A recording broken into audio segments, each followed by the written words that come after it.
మీ పిల్లల డాక్టర్ కల డబ్బు వల్ల ఆగిపోవద్దు. కేవలం 18 లక్షల నుంచి ఎంబీబీఎస్ విదేశాల్లో. శ్రీ గురుభ్యో నమః. శ్రీ మహాగణాధిపతయే నమః. మకర రాశి. ఈ మకర రాశి వారికి ఆషాఢ మాసంలో సంపూర్ణ ఆదాయం లభిస్తుంది. కోరుకున్నటువంటి ఒక ఆదాయం లభిస్తూ ఉంటుంది. పట్టిందల్లా ముట్టిందల్లా బంగారమే కావచ్చు. ఏ పని చేపట్టినా సునాయాసంగా నెరవేరుతుంది. మిత్రులు, బంధువులు మీకు ఎప్పుడు సహాయ సహకారాలు అందిస్తూ ఉంటారు. చిరాస్తులు, చరాస్తులు కొనుక్కోవడం అనేటువంటి జరుగుతూ ఉంటుంది. నూతన గృహ నిర్మాణాన్ని చేపట్టడం కానీ, లేదా కట్టినటువంటి ఒక ఇల్లు నిర్మాణంలో ఉన్నటువంటి ఒక ఇల్లును కొనుక్కోవడం కానీ జరుగుతుంది. ప్రజాపయోగ పనులన్నీ కార్యక్రమాలు చేపట్టడం, సంఘంలో కీర్తి ప్రతిష్టలు పెంచుకోవడం జరుగుతుంది. మీ వెంట 10 మంది తిరుగుతూ ఉంటారు.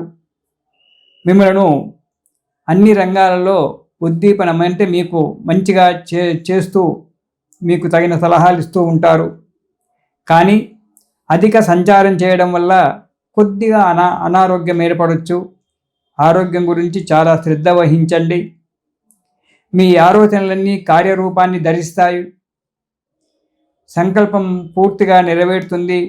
ఇంట బయట అంతటా కూడా చాలా ఆనందంగా సంతోషంగా ఉంటారు. ఇక మొదటి వారం గనక చూసుకున్నట్టయితే ఏ కార్యక్రమం తలపెట్టినా అది సునాయాసంగా నెరవేరడం జరుగుతుంది. ధనలాభము, ధాన్యలాభాలన్నీ కూడా ఉంటాయి. పరోపకార పనులు చేస్తుంటారు. దానివల్ల సంఘంలో కీర్తి ప్రతిష్టలు పెరుగుతూ ఉంటాయి. మిమ్మలను చెడగొట్టడానికి ఎంతోమంది ప్రయత్నిస్తుంటారు. వాటి వల్ల జాగ్రత్తగా ఉండాలి. మీకు లేనిపోనివి చెప్పి మీ కార్యక్రమం చెడగొట్టాలి అని చెప్పి లేనిపోని చెప్పి ఇతరుల వల్ల మిమ్మల్ని బాధ పెట్టడము, వాళ్ళు బాధ పెట్టడం జరుగుతుంది. కాబట్టి ఎవరి మాట పట్టించుకోకుండా మీ ఆలోచన ప్రకారంగా కార్యక్రమాలు చేస్తూ ఉండండి. మీ మీద జెలసీతనం చాలా ఎక్కువగా ఉంటుంది. ఈ నెలలో జాగ్రత్తగా మసులుకోవడం చాలా మంచిది. ఇక రెండవ వారం కనుక చూసుకున్నట్టయితే పెండింగ్ పనులన్నీ కూడా నెరవేరుతాయి. ఏ పని చేద్దామనుకున్నా ఆ పని నెరవేరడం జరుగుతుంది. పెద్ద వారితో పరిచయాలు ఏర్పడడం జరుగుతుంది. కొత్త పనులు చేపట్టి వాటిలో విజయం సాధిస్తారు. దానివల్ల మీకు సంఘంలో మంచి పేరు వస్తుంది. మీరు ధైర్యంతో అడుగు ముందుకు వేసి కార్యక్రమాలన్నీ కూడా నెరవేర్చుకుంటారు. దానివల్ల మానసిక చింతన తొలగిపోయి మనో ఆనందంతో, మనోధైర్యంతో సుఖంగా ఉంటారు. ఇక మూడవ వారం కనుక చూసుకున్నట్లయితే మానసికమైనటువంటి ఒక ఆనందం ఎప్పుడూ లభిస్తూ ఉంటుంది. సత్ఫలితాలన్నీ కూడా మీకు కార్యసిద్ధి నెరవేరుస్తాయి. ఏ పని చేపట్టినా సుఖంగా నెరవేరుతూ ఉంటుంది. స్థిరాస్తులు, చరాస్తులు కొనుక్కోవడము, పెంచుకోవడం జరుగుతుంది.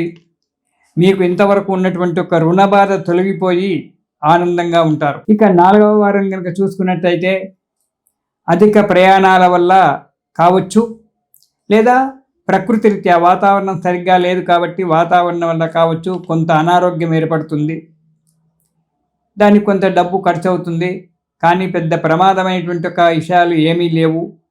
జాగ్రత్తగా మీరు ఆరోగ్యాన్ని కాపాడుకుంటే సరిపోతుంది. అందరి చేత కూడా ఉండండి.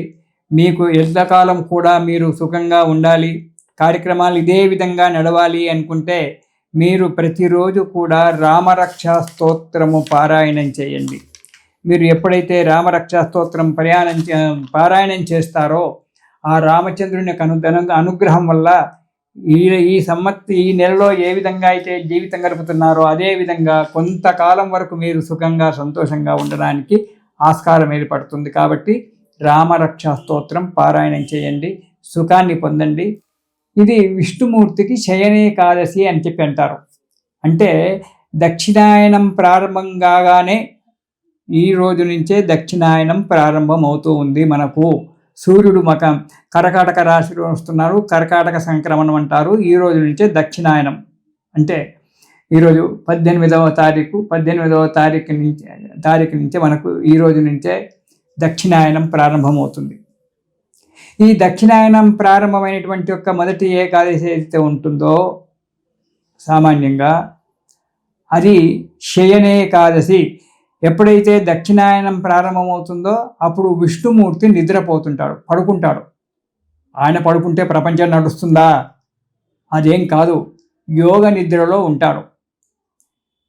ఆ యోగ నిద్ర 4 గంటలు పడుకుంటాడు మహానుభావుడు. కార్తీక శుద్ధ ఏకాదశికి ఉత్తానేకాదశి అని పేరు. ఆ రోజు మేల్కొంటాడు. మార్గశిర మాసంలో వచ్చబడేటువంటి ఒక వైకుంఠ ఏకాదశి నాడు మనకు ఉత్తర ద్వారం నుంచి స్వామివారు దర్శనమిస్తారు. లేవగానే ఎంబడి దర్శనమివ్వడు స్వామివారు కార్తీక మాసంలో. ఆ ఉత్తానేకాదశి పక్క మించి లేస్తాడు. లేచి శుభ్రం కావాలి, ఫ్రెష్ అయిపోయి అప్పుడు వచ్చి మనకు మార్గశిర శుద్ధ ఏకాదశి లేకుంటే అప్పుడో ఆ వైకుంఠ ఏకాదశి ఎప్పుడు వస్తుందో ఆ వైకుంఠ ఏకాదశి నాడు స్వామివారు మనకు ఉత్తర ద్వారం గుండా దర్శనమిస్తాడు. ఈ చాతుర్మాస్యాలు ప్రారంభమైనప్పటి నుంచి ఈ తొలి ఏకాదశి నాటి నుంచి విష్ణు పూజ చేసుకోవడం చాలా మంచిది. దేవతలంతా కూడా నిద్రపోతూ ఉంటారు. పూర్వకాలంలో అయితే ఈ దక్షిణాయనంలో ఏ కార్యక్రమాలు చేసేటువంటి వారు కాదు, చాలా మటుకు తప్పని పరిస్థితుల్లోనే చేసేవారు, భగవంతుడు నిద్రపోయినాడని చెప్పి. అయితే ఈ దక్షిణాయనంలో మనము రేపు తొలి ఏకాదశి నుంచి విష్ణుమూర్తి యొక్క ఆరాధన చేసుకోవడం చాలా మంచిది. స్వామివారికి తొలి ఏకాదశి నాడు పొద్దున్నే తలంటి స్నానం చేసుకొని విష్ణుమూర్తి యొక్క విగ్రహాన్ని పూజ చేసుకొని స్వామివారికి ఈ ఒక రోజులు మీకు 4 నెలలు వీలు కాకపోతే ఒక్క నెల రోజులు కూడా వీలు కాకపోతే ఒక్కరోజు ఒక వారము ఆ స్వామివారికి అష్టోత్తర నామాలు చెప్తూ తులసీ దళాల చేత పూజ చేయండి. ఎప్పుడైతే మనం స్వామివారు సేవించినారో తులసీ దళాల చేత గనక మనం స్వామివారికి విష్ణుమూర్తికి గనక మనం సేవ చేసుకున్నట్టయితే కార్యక్రమాలన్నీ కూడా మనకు నెరవేరుతాయి. ఇది మనము ఆషాఢ శుద్ధ ఏకాదశి నుంచి మనకు చాతుర్మాస్యాలు ప్రారంభమవుతాయి. ఆ తర్వాత పౌర్ణిమ రోజు గురు పౌర్ణిమ అనేటువంటిది వస్తుంది. ఆ రోజు వ్యాస భగవానుడు పుట్టినరోజని కొందరంటారు, భారతం రాసిన రోజని కొందరంటారు. ఏది ఏమైనా ఆ రోజు స్వామివారికి ఆ వ్యాసమూర్తికి మనము పూజ చేసుకోవాలి. అన్నిటికంటే ముఖ్యమైనటువంటిది మన తెలంగాణలో పండుగ ఆషాఢ మాసంలో అందరికీ తెలుసు, బోనాల పండుగ. అంటే అమ్మవారు ఈ ఆషాఢ మాసంలో భూమి మీద తిరుగుతూ ఉంటుందట. ఆషాఢస్య ప్రథమ దివసే అని చెప్తుంటారు. భూమి మీద తిరుగుతూ ఉంటుంది కాబట్టి ఈమెకు ఈ ఆషాఢ మాసంలో భూమి అంతా కూడా పులకరించి ఉంటుంది. కాబట్టి ఆషాఢ మాసంలో అమ్మవారికి బోనము అంటే నైవేద్యం పెట్టడం అనేటువంటిది జరగాలి. ఆమె సంతోషపడుతుంది, భూమి మీదకి వచ్చింది కాబట్టి అమ్మవారు ఆమెకు ఈ ఆదివారము గురువారము ప్రతివారము ఎవరెవరి యొక్క సాంప్రదాయాలను బట్టి ఆ రోజు అమ్మవారికి పాయసాన్నము నైవేద్యం పెట్టి ఆమెను తృప్తిపరిచినట్టయితే సంవత్సరం అంతా కూడా మనం సుఖంగా ఉంటామని చెప్పి మన తెలంగాణలో ఉన్నటువంటి ఒక ముఖ్యమైనటువంటి ఒక ఆచారము, చాలా పెద్ద పండుగ ఇది. అమ్మవారి యొక్క పండుగ మన తెలంగాణ రాష్ట్రంలో. కాబట్టి అమ్మవారికి ఈ ఆషాఢ మాసంలో బోనం చేసి సంతోషంగా హాయిగా అమ్మవారి యొక్క కృప వల్ల సుఖంగా ఉందాము. తర్వాత తొలి ఏకాదశి, ఆ తర్వాత గురు పౌర్ణిమ, ఇలాంటి కార్యక్రమాలన్నీ కూడా చేసుకొని ఈ పండుగ నిలబెట్టుకుందాము. తిరిగి వచ్చే పండుగలు శ్రావణ మాసం నుంచి మనకు చాలా పెద్ద పండుగలు ప్రారంభమవుతుంటాయి. అప్పుడు కలుసుకుందాము.